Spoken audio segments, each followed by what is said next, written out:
Merci, bonsoir. Alors, plutôt que de vous parler d'exposition de photographie, des photographies de Pierre-Yves Bruno qui parlent pour elles-mêmes et dont on aura l'occasion de dire un mot tout à l'heure au moment du vernissage, j'ai souhaité que ces quelques mots ces quelques moments qu'on va passer ensemble le soient autour de la question du chantier. Si j'ai bien compris, il y a un certain nombre d'étudiants qui ont été obligés de venir ici sous la pression de leurs professeurs des premières années. Qui est en première année? D'accord, donc et après il y a quelques volontaires quand même dans la salle. Je pense que c'est intéressant dans une école d'archi, plutôt que de raconter une histoire et de débiter des photos de bâtiments construits, réalisés, toutes plus belles les unes que les autres, de raconter l'histoire d'un chantier, qui est un temps extrêmement long et qui est surtout le temps de l'architecture, qui n'est pas le temps annexe de l'architecture, qui est le temps central de l'architecture. Et c'est une chose qu'on a beaucoup de mal à appréhender tout au long des études. On imagine que le temps principal est un temps de projet, un temps de dessin, un temps de conception. C'est évidemment un moment central de notre métier, mais c'est dans la durée, dans la longueur, dans la définition quotidienne et lente et laborieuse quelque part du projet que se construit l'architecture. Donc c'est ça que je vais essayer de vous raconter ce soir en une trentaine de minutes. Alors, plutôt que de parler de plusieurs projets simultanément, vous avez vu que l'exposition, pour ceux qui ont été faire un tour, parle de briques et de pierres. Je vais me concentrer sur la question de la pierre et autour d'un projet qui a été réalisé, qui est en cours de livraison, qui est un projet de logements sociaux pour Immobilière 3F à Bray-sur-Marne. Alors, première chose, c'est quelques images de souvenirs, de promenades, de regards attentifs sur le travail de nos grands prédécesseurs, parce que l'architecture, c'est avant tout une leçon d'histoire. Donc, vous avez tous reconnu la résidence du parc de Pouillon, réalisée, pensée par un seul homme, et en même temps proposant une immense variété de formes, d'espaces, dans une générosité constructive immense et une qualité constructive qui fait que 50 ans après, cet ensemble est dans un état impeccable. Ce qui vous l'apprendrez est aujourd'hui une gageure. Voilà, je vous montre quelques images. Alors d'autres images de pierre, plus ordinaires, moins référencées. D'ailleurs, je n'ai pas de nom d'architecte associé aux quelques images que je vais présenter maintenant. Les quais de la Seine à Paris, voilà. Des blocs immenses de pierre posés par les services techniques de la ville, formant soubassement. Quelques immeubles extrêmement massifs et pérennes, avec une très très grande attention au détail, à la serrurerie, à la mise en œuvre de la pierre, au raccord, aux linteaux, aux appuis de fenêtres, etc., etc.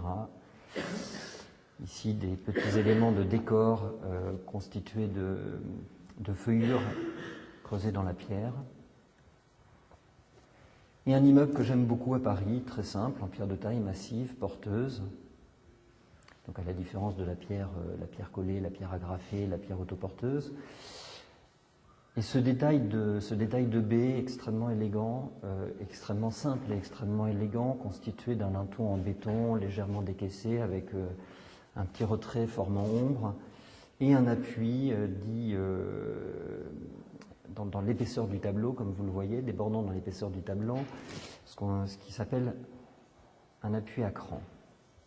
Très beau détail que j'ai toujours rêvé de pouvoir reproduire sans jamais y parvenir jusqu'à présent.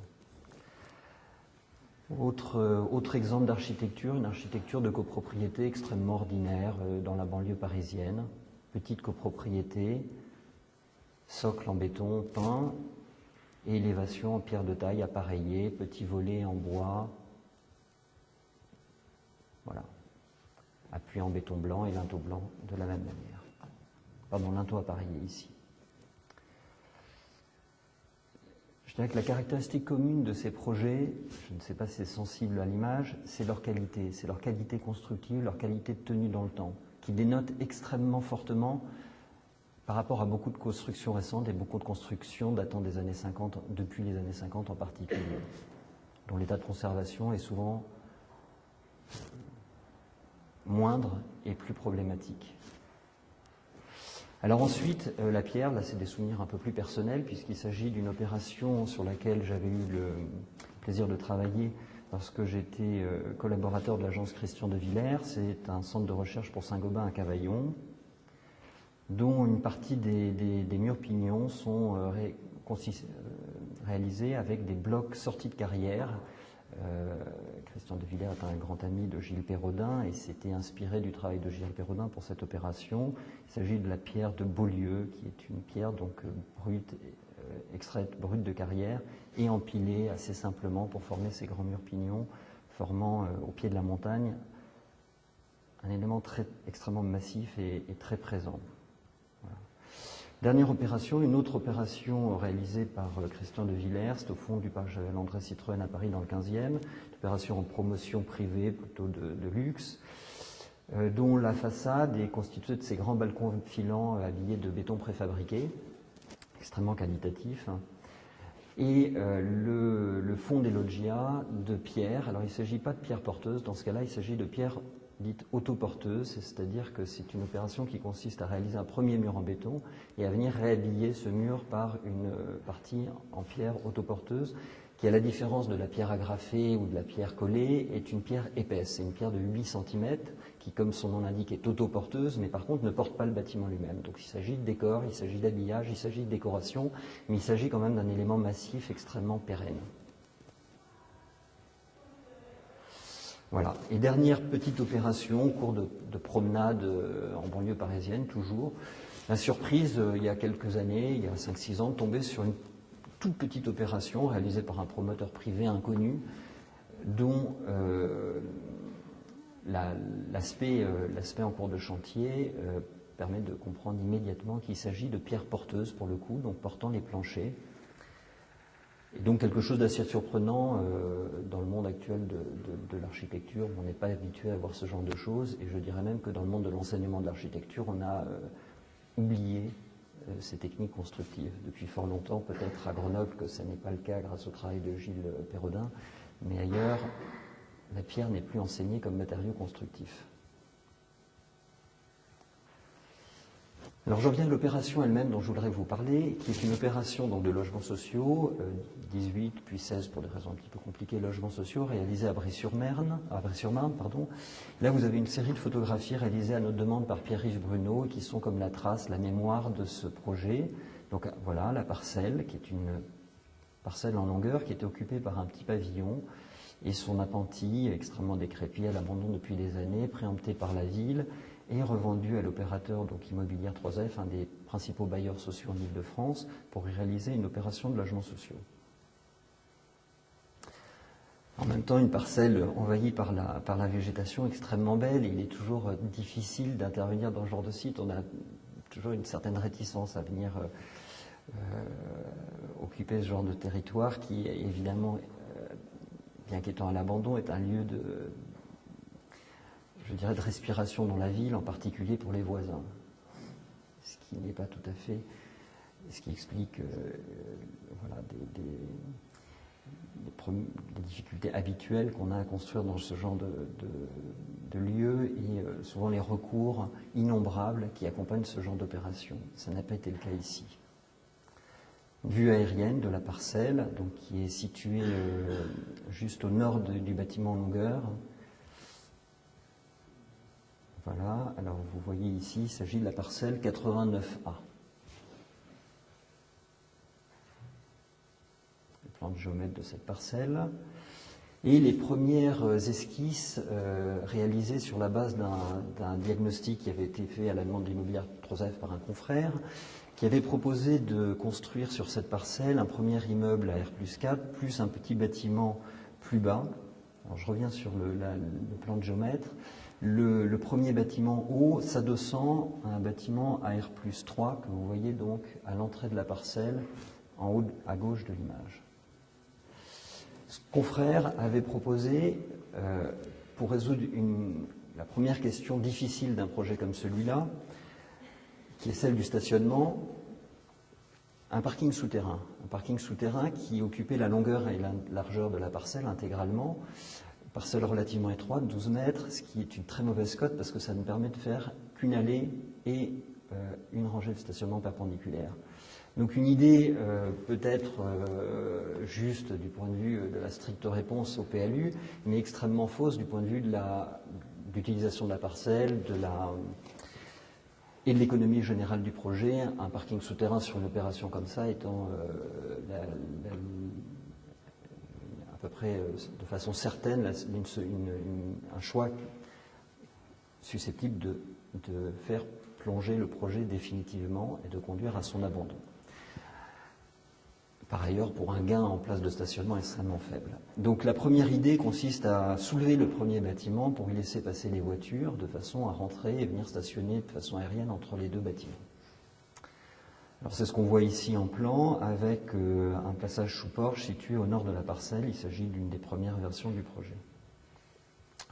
Ensuite, on décline un certain nombre d'idées, de solutions conformes au PLU et toujours sur cette même base, afin de profiter au maximum des possibilités constructives de la parcelle. On est sur un COS de 1 de mémoire, ou 0,8, pour lequel on bénéficie, je vous passe quelques images de maquettes extrêmement sommaires réalisées à ce moment-là, de bonus de COS, qu'on appelle des bonus de COS, qui nous permettent, dans le cadre de la construction de logements sociaux, de bénéficier un premier bonus de 20%, et dans le cadre de la loi énergie, l'objectif, le programme du maître d'ouvrage étant d'atteindre à l'époque, alors c'est une opération qui a débuté en novembre 2006, le label THPE, c'était quand même assez longtemps avant les premiers bâtiments BBC, d'un second bonus de 20%. Donc en gros 40% de constructibilité supplémentaire par rapport aux parcelles voisines. Et comme vous le voyez sur cette maquette, un plafond de constructibilité augmenté aussi sur décision du conseil municipal d'un niveau supplémentaire et dans une attribution, alors c'est des choses qui ne vous parlent peut-être pas, mais des zones de plus particulières, en l'occurrence une zone de plus limitée à cette parcelle pour faciliter la construction de logements sociaux. Première version, alors deuxième version du projet, on abandonne assez rapidement l'idée de construire un bâtiment épais sur rue haut et un bâtiment plus bas en fond de parcelle, et on se dit que la solution plus simple, plus naturelle et plus élégante de venir occuper cette parcelle consiste à construire deux bâtiments identiques, le premier étant soulevé, le second posé, à R+4 tous les deux. Alors ces bâtiments, cette première version, voilà, vous voyez quelques crobards sur un coin de nappe d'un bâtiment soulevé et puis d'un bâtiment posé, des arrondis qui étaient une forme qui nous travaillait et qui nous plaisait, et cette première version du plan dont on se rend compte qu'elle est extrêmement contrainte et que la largeur de la parcelle, conjuguée aux obligations de la loi handicap en particulier, qui nécessite des chambres relativement longues, plus longues que les chambres qu'on pouvait réaliser, qu'on était obligé nécessairement de réaliser il y a encore quelques années, conduisent à travailler côte à côte. On est quasiment au centimètre sur la largeur de la parcelle depuis le début de ce projet. Vous voyez ce qui est dessiné ici, un double mur, qui évidemment est une solution d'un point de vue thermique qui est la plus confortable et la plus efficace. Alors ce double mur répondait à un souci de matérialité, à la fois thermique, mais aussi un souci de qualité matérielle du bâtiment. Et depuis longtemps, j'étais fasciné à l'agence par le travail sur la meulière. Voilà, c'est quelques exemples de pavillons en Île-de-France en meulière, matériaux extrêmement présents et extrêmement durs, solides, puissants. Il s'agit de silex dont les qualités sont inaltérables dans le temps. Donc un premier dessin de façade avec ces silex et quelques difficultés dont vous commencez à sentir la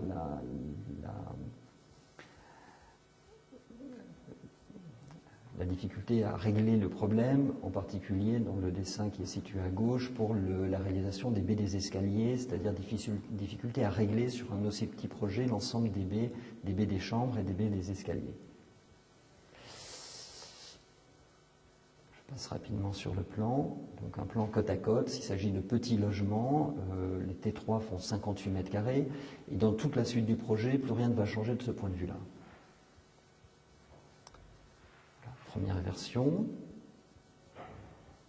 du projet. Alors, à ce moment-là, les études ont avancé, l'économie du projet commence à être calée et la meulière semble chère aux yeux de notre maître d'ouvrage qui très rapidement prend un arbitrage sur la question en nous interdisant de rêver à l'utilisation d'un matériau aussi onéreux dont par ailleurs la disponibilité sur le marché est aujourd'hui largement oblitérée par l'absence de carrières de meulière. Toutes les carrières ont fermé pour des raisons de nuisance urbaine. Et donc même en ayant poussé des recherches assez loin et pris contact avec les spécialistes au BRGM de la meulière, on n'était pas tout à fait certain de pouvoir trouver de façon économique une entreprise prête à fournir de la meulière au moment d'un appel d'offres. Donc, fort de ces arguments et de ces discussions, retour à un projet beaucoup plus sobre, en béton enduit, plus sobre mais aussi peut-être plus clair, de bâtiments à plan carré, avec comme seule petite sympathie, je dirais, des jours de souffrance ouverts sur le mitoyen et habillés de bois. Voilà. Les balcons sur les séjours qui étaient constitués de 2 balcons contigus sont alors remplacés par un seul balcon en long qui semble être une forme plus évidente et plus à l'échelle du projet. Balcon posé pour éviter les ponts thermiques. Un PC est déposé sur cette base-là. Cela dit, à l'agence, comme on est quand même assez têtu, comme tous les architectes, on continue de travailler sur des matériaux plus pérennes en façade et un dessin est réalisé de ce même bâtiment en pierre de taille massive, porteuse. Alors c'est une idée qui arrive à ce moment-là, qui n'est dictée par aucune nécessité et aucune demande du maître d'ouvrage, et je dirais même qui n'a plus a priori aucune raison d'être puisque le PC a déjà été déposé. Cette idée vient d'un travail qu'on a réalisé, qu'on vient de livrer à la même époque à Hérouville-Saint-Clair, dans la banlieue de Caen. C'est l'ancienne ZUP de Caen. Il s'agit d'un petit quartier de logements sociaux, vous voyez ici, petit plot des années 50, dont on a assuré à la fois la maîtrise d'œuvre urbaine, la requalification en zone en rue d'un site donc qui est sous le nom pompeux de résidentialisation, et la réalisation d'une cinquantaine de logements mixtes. Il s'agit des 3 bâtiments, enfin des 3, je suis désolé, je n'ai pas de pointeur, mais du petit plot supplémentaire que vous voyez au centre de la composition en partie basse et des 2 bâtiments linéaires constitués de petits collectifs de tête et de maisons de ville accolées. Voilà, plus le travail, je vous remonte les 2 images, sur la requalification de l'ensemble des espaces publics, voirie, stationnement, éclairage, jeux d'enfants, square, etc. C'est une opération qu'au moment où on dépose le permis de Bray-sur-Marne, on vient de livrer, où on est en cours de livraison, et pour laquelle, avec des moyens extrêmement réduits, on est pour ce qui concerne les aménagements d'espace public, à un coût au mètre carré de 70 € du mètre carré, ce qui est un coût ridiculement faible, on a réussi, malgré tout, en jonglant, à se payer quelques matériaux qualitatifs, donc de la pierre de taille massive, formant muret et limite de stationnement dans des espaces verts. Donc là, vous voyez la pose de ce matériau, afin de réaliser une petite place, plus quelques équipements séparatifs, formant résidentialisation sans en avoir toutes les caractéristiques habituelles, c'est-à-dire clôture fermée, vigicode, etc., etc., etc.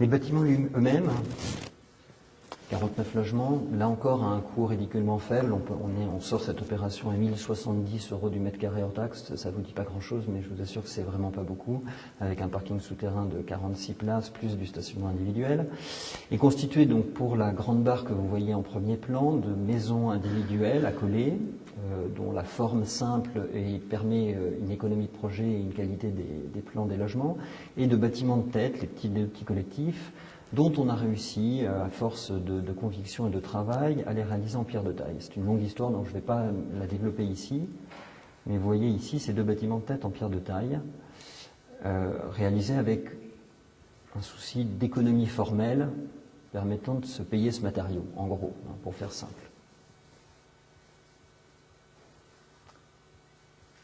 Voilà quelques images de l'opération, quelques images du chantier de ce bâtiment.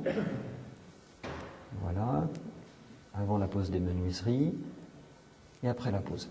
Alors, une des choses qu'on aperçoit ici, en dehors de la générosité des ouvertures assez inhabituelles en logement social, c'est qu'on ne voit pas la pierre. Alors, ce n'est pas simplement un défaut de la photographie, c'est aussi un choix d'architecte. C'est-à-dire que la pierre, c'est un matériau modulaire qui est rejointoyé, et le joint peut être réalisé de la couleur qu'on veut.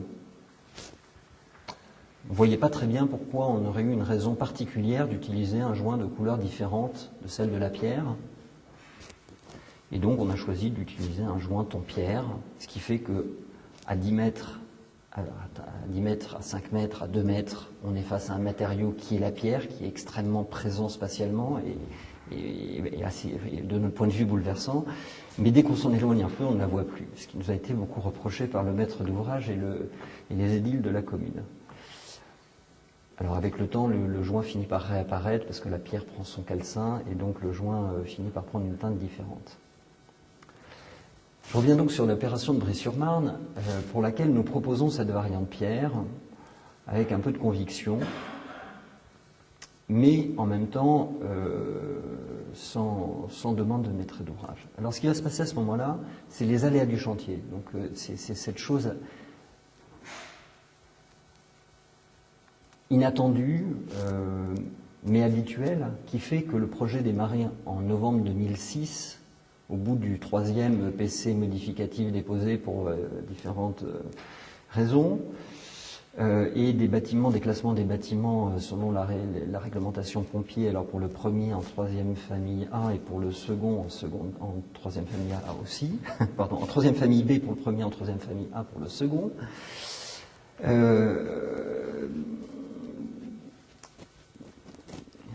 Fait l'objet d'une demande particulière, alors, pardon, je reviens, en 3e famille A pour les deux bâtiments, fait l'objet d'une demande particulière venant des pompiers de Paris, sur la base d'un document, un texte non réglementaire, appelé la doctrine des pompiers de Paris, pas disponible, pas consultable, mais faisant acte de norme, c'est-à-dire que les pompiers décident que ces 2 bâtiments ne peuvent pas être classés en 3e famille A et que la distance entre la voirie et le premier bâtiment oblige à passer celui-ci en 3e famille B. Alors ça vous dit probablement pas grand-chose, mais le passage en 3e famille B, c'est une sorte de saleté architecturale qui consiste en particulier, dans tous les paliers de tous les étages du bâtiment, à être obligé à mettre une ventilation basse, une ventilation haute, des grilles donc, qui sont extrêmement difficiles à régler du point de vue de la décoration intérieure du bâtiment, mais aussi occupant, alors c'est ce qu'on voit en tout petit en bas, des gaines verticales donc, qui viennent sur l'emprise du bâtiment lui-même, donc qui plombent l'efficacité du logement. Cette décision nous paraît à la fois arbitraire, mais surtout un peu idiote, à vrai dire. Donc on profite de cette demande pour réattaquer le permis de construire, demander à rencontrer les pompiers de Paris, aller défendre avec eux, auprès d'eux plutôt, une solution intermédiaire consistant à passer, et ce sera finalement le cas, à permettre l'accès, vous voyez, de la voie d'un engin de sécurité de pompiers perpendiculairement au premier bâtiment, et donc de ce fait de passer le premier bâtiment, de le redescendre en 3e famille A, et puis le second finit très curieusement à être classé en seconde famille. Voilà. Alors, à cette occasion, on est obligé de redéposer un permis de construire. Bon, ça, je vous passe les détails, mais il y a quelques conséquences sur tout ce qui est planche d'entrée, avec un certain nombre de détails assez fins à régler pour l'accès handicapé. On dépose donc ce nouveau permis de construire avec une variante pierre. On dit que la façade sera pierre ou ton pierre avec un calepin, avec l'accord de notre maître d'ouvrage qui a eu l'occasion de voir notre précédent travail et donc est un peu plus convaincu de la possibilité d'envisager la réalisation et la construction avec des matériaux comme la pierre de taille massive porteuse. L'appel d'offres est lancé, les plans, donc sur un travail qui commence à devenir un travail de projet relativement abouti. Vous voyez que les bâtiments ont encore subi une dernière modification en dehors de l'utilisation de la pierre de taille, c'est que les grands balcons filants sont désormais encadrés par les murs mitoyens de notre bâtiment, les murs périphériques de notre bâtiment, et que l'ensemble de cette façade est devenu intégralement une façade en bois, aussi pour une raison d'articulation entre les lots, ce détail-là permettant de régler d'un côté le travail de la maçonnerie, c'est-à-dire la pierre de taille et le béton, et de l'autre côté de confier toute la façade à un charpentier, ce qui évite un certain nombre de problèmes, en particulier de problèmes de responsabilité, et ils sont nombreux. Je reviendrai peut-être, si j'ai le temps, dans quelques minutes. Voilà. Les jours de souffrance ont été simplifiés aussi par rapport à la maquette. Vous voyez que le bois a disparu, et c'est tant mieux.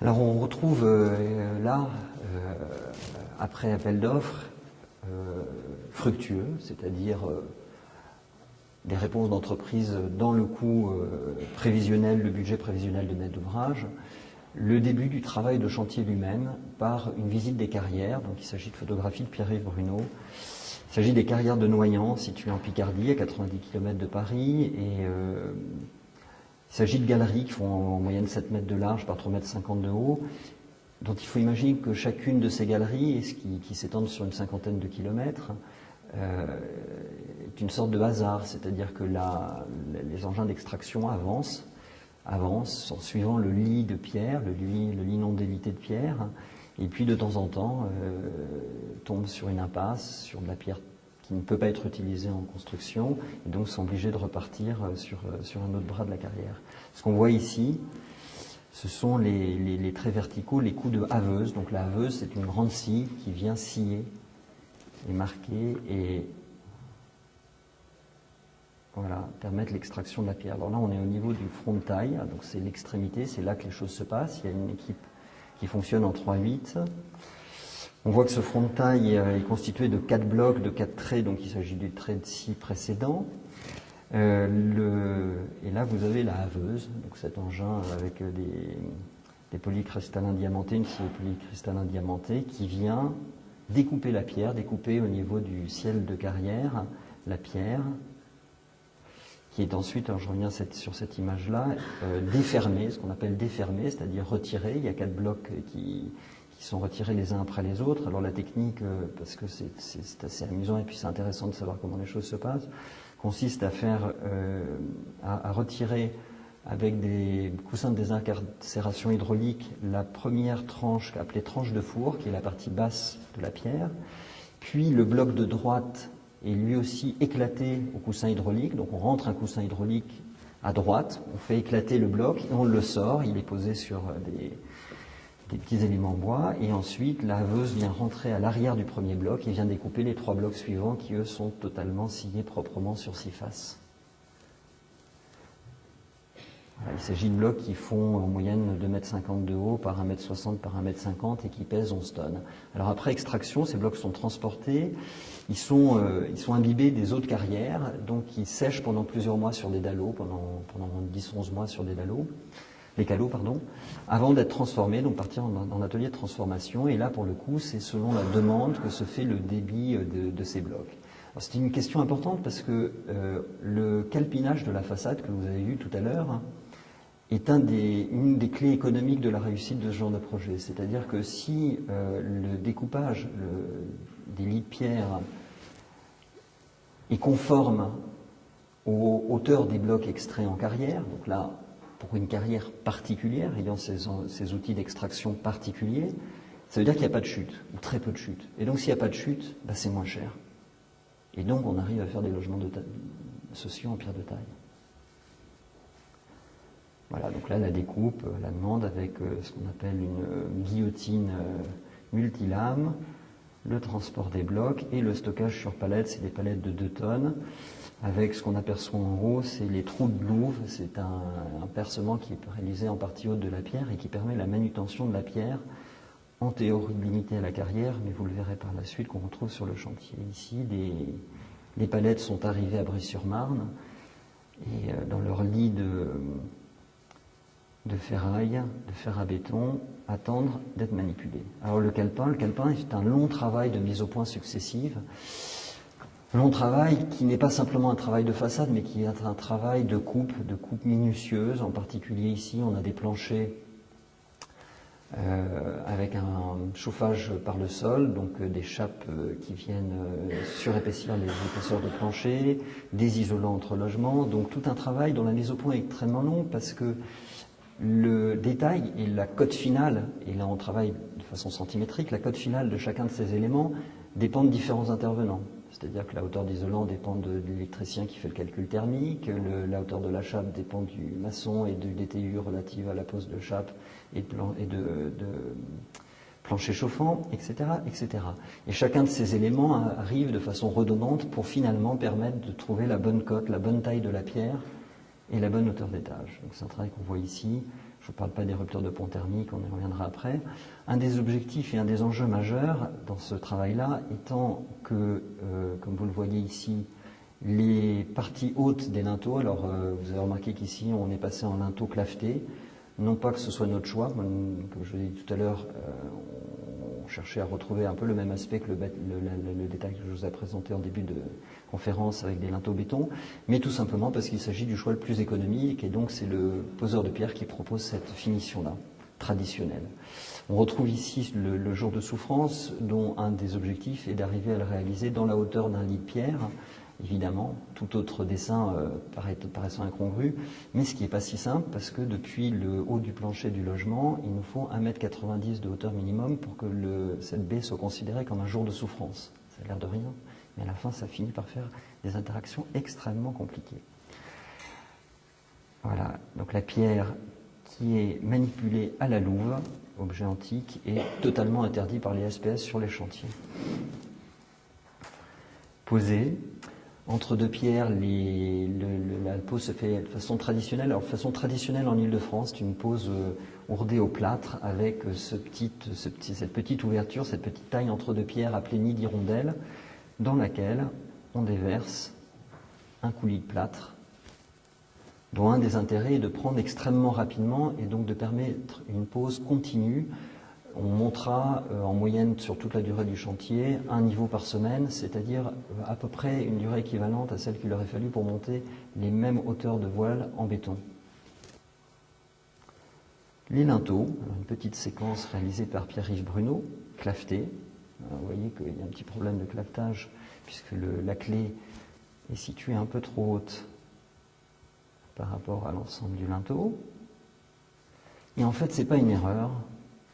Et l'outil qui est utilisé ici par le pierreux, qu'on ne s'attend pas à voir dans ce mode de technique un peu traditionnel, qui est une tronçonneuse, est en fait un outil particulièrement pertinent, puisque en tronçonnant les joints, en repassant un coup de tronçonneuse entre chaque joint, le pierreux crée l'épaisseur du joint et gère la tolérance, qui est une question fondamentale en architecture, c'est-à-dire que plutôt que de sortir de carrière une clé côte à côte, millimétrique, dont on sait que de toute façon ça ne marchera pas sur le chantier parce qu'il y a des différences à chaque étage et que donc la somme de ces différences va finir par faire qu'à un moment donné le joint va être trop large ou trop épais, le problème est réglé à la tronçonneuse, dont la largeur de la lame fait la largeur du joint. Voilà. Dernière petite étape sur la pierre.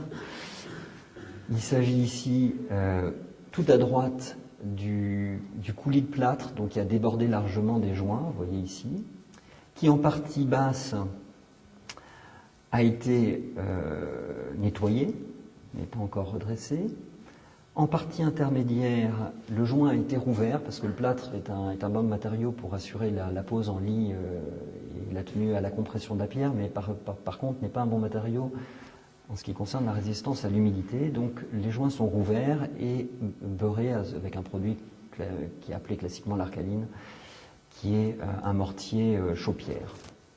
Voilà, alors cette ouverture, ce joint est, comme dans le projet précédent, réalisé avec des éclats de pierre de noyant et donc un ton final qui est un ton pierre. Donc on réitère un peu la même erreur, la même décision qu'Hérouville-Saint-Clair. On ouvre le joint, mais comme vous le voyez juste en dessous de la bâche, juste en dessous de la partie qui est en train d'être traitée, ce joint est finalement rouvert. Vous voyez qu'il y a un joint creux qui a été réalisé, alors qu'il y a un choix d'ailleurs que certains architectes ont adopté pour ceux qui ont travaillé avec la pierre, de laisser le joint creux. Nous, on est tout à fait contre ce genre de pratique qui conduit inévitablement à avoir des coulures tout le long de la façade à chaque joint horizontal. Mais il est rouvert et rempli avec un mortier de chaux qui lui a une teinte différente. Et donc en fait le calpinage de la pierre que vous voyez sur la plupart des bâtiments en pierre de taille, le dessin de calpinage est un dessin totalement formel qui est fait pour que ça se voit. Voilà, qui est une sorte d'imposture constructive, mais en même temps qui participe de l'acceptation de la pierre et de la visibilité de la pierre dans l'espace urbain. Et vous regarderez, si vous avez l'occasion, en fait, la plupart des bâtiments en pierre sont réalisés et finis de cette façon-là. Alors ensuite, ça je vais passer très rapidement, ce sont toutes les questions thermiques avec l'utilisation des rupteurs de pont thermique, donc qui fait partie de la complexité de la mise au point des détails d'exécution. Alors ça, ici, un exemple de rupteur de pont thermique, c'est un rupteur choc, ça fait partie des bons modèles allemands, en particulier parce que les aiguilles extérieures sont en acier inoxydable, ce qui est une qualité quand on sait l'exposition et l'humidité qui règnent dans les façades, et la mise en place de ces rupteurs. Dernier petit détail, mais là encore je vais passer rapidement, c'est le dessin de calpinage des baies qui initialement était, comme je vous l'avais dit, avec des linteaux et appui en béton blanc et appui à cran, et qui, pour des raisons extrêmement compliquées que je n'ai pas le temps de développer ici, donc là on a encore représenté les choses avec un appui à cran, finit par être avec un appui plus classique, débordant, ce qui est une interaction assez compliquée quand on parle de pierre. Donc là un petit prototype réalisé sur chantier. Dernière étape constructive, c'est les balcons bois, l'ensemble de ce lot réalisé par un charpentier, initialement décrit comme une structure traditionnelle en bois, et à la suggestion du charpentier en question, finalement transformé en une structure beaucoup plus compliquée, et je dirais qu'aujourd'hui, si on avait refait la même chose, on ne ferait pas comme ça, mais une structure consistant en une poutre continue en carreau, donc il s'agit d'un multiplié réalisé en Suède. C'est des produits industriels qui occupent une grande part de la production de bâtiments en bois, de structures bois aujourd'hui en France et un peu partout en Europe, mais dont le carreau, mais dont une des difficultés est d'être sensible aux intempéries et donc la nécessité de réhabiller intégralement cette poutre carreau. Donc il s'agit de la partie horizontale qui est portée d'un bout à l'autre du bâtiment, donc sur 11 mètres de longueur, d'un habillage en sous-face et d'une étanchéité en partie haute. Donc quelque chose d'extrêmement complexe. Un des autres enjeux de ce détail-là étant d'arriver à avoir un sol continu, comme vous le voyez ici, en gérant la complexité des interactions, la complexité de l'interaction entre le lot, entre la dalle béton, entre la chape, entre le plancher chauffant, radiant et le plancher bois des balcons. Ce qui nous a conduit pour la première fois, je crois, de notre histoire, alors je sais qu'en Isère c'est quelque chose qui est plus habituel, mais en Ile-de-France ce n'est pas le cas, à réaliser des détails et des études du niveau exécution pour lesquels évidemment on n'est pas rémunéré, c'est-à-dire que tout ce que vous voyez là, ces dessins-là, sont des mises au point, là encore centimétriques, de la façade, de l'habillage de ces poutres carreau, réalisées sur la base des études d'exécution du charpentier, de façon à pouvoir en maîtriser l'ensemble des joints. Ici, vous voyez par exemple que les joints d'habillage en sous-face du plafond ne tombent pas en face du centre des menuiseries des ouvrants des séjours, ce qui est pas bien, tout simplement, ce qui n'est pas maîtrisé, ce qui est une chose pas maîtrisée.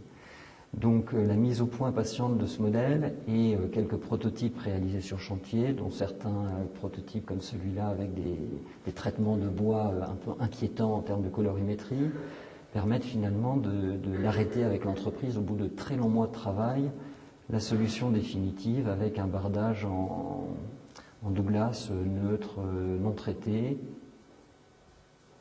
Voilà, donc les quelques images de mise au point conduisent à la livraison des balcons qui arrivent intégralement préfabriqués en atelier, en une seule pièce, avec le poteau central, soulevé à la grue et mis en place à la grue, avec quelques petits problèmes de réalisation. Là, par exemple, une réservation pour un passage pour le passage des eaux pluviales devant être situé 20 cm en dessous dans une réservation dans la console béton. Petit problème de mise au point, de réalisation en atelier. On voit une première image de ces balcons en cours de construction. Et j'arrive sur le dernier petit détail de chantier, avant de montrer les photos du bâtiment réalisé, qui font partie des questions qui se posent à nous aujourd'hui de façon réglementaire, qui est la réglementation d'éclairement, éclairement handicapé, qui doit assurer des niveaux d'éclairement, le nom de cheminement handicapé, de 30 lux minimum. Alors ça paraît extrêmement simple, en fait sur une opération comme ça c'est très difficile. Donc vous voyez ici que au niveau des 4 arbres situés en partie centrale, on a des petits aiguilles violets qui étaient des appliques lumineuses bas de gamme, je dirais classiquement posées le long des murs périphériques, mais dont le calcul de cette réglementation relativement récente montre qu'ils ne permettent pas d'assurer l'éclairement minimum du cheminement qui est situé entre l'entrée de la résidence et le second bâtiment, et qui est la partie claire que vous voyez au centre. On est trop éloigné et donc on ne peut pas assurer. Or, compte tenu de la présence de stationnement, il est difficile d'imaginer d'autres types d'éclairement, sauf à passer avec des mâts d'éclairage, qui est quelque chose qu'on souhaitait absolument pas avoir ici, ou carrément des projecteurs façon stade de foot. Voilà quelques études. Donc, une des solutions mises en point en cours de chantier avec l'électricien consiste à implanter des bornes lumineuses, en partie à l'extrémité des fosses d'arbres. D'abord, en utilisant un modèle du marché relativement solide et costaud, compte tenu de la fréquentation automobile du site.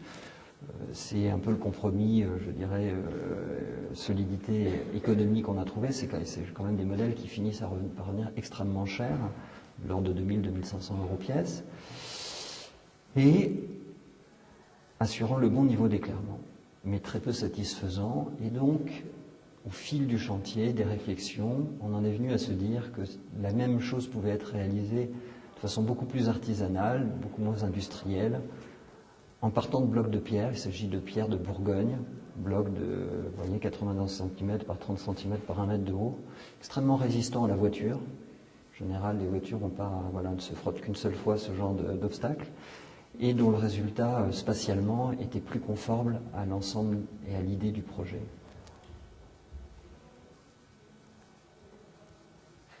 Voilà quelques photographies maintenant de ces logements sociaux. C'est des photos que j'ai faites ce matin qui sont un petit peu sombres, j'en prie de m'en excuser. Le sol est constitué de grès cérame, matériau extrêmement pérenne. Les menuiseries sont en bois aluminium, bois à l'intérieur, aluminium à l'extérieur. Un naturellement rupteur de pont thermique est extrêmement durable compte tenu de la qualité de l'aluminium en partie extérieure. Logement intégralement traversant.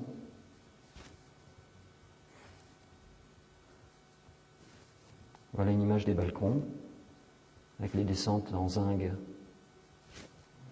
sans aucune fixation, sont juste par simple emboîtement, partie haute et partie basse.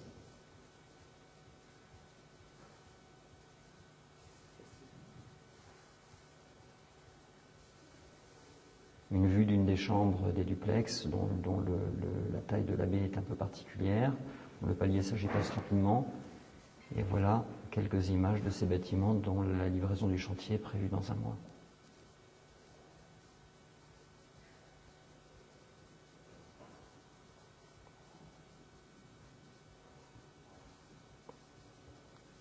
Je vous remercie.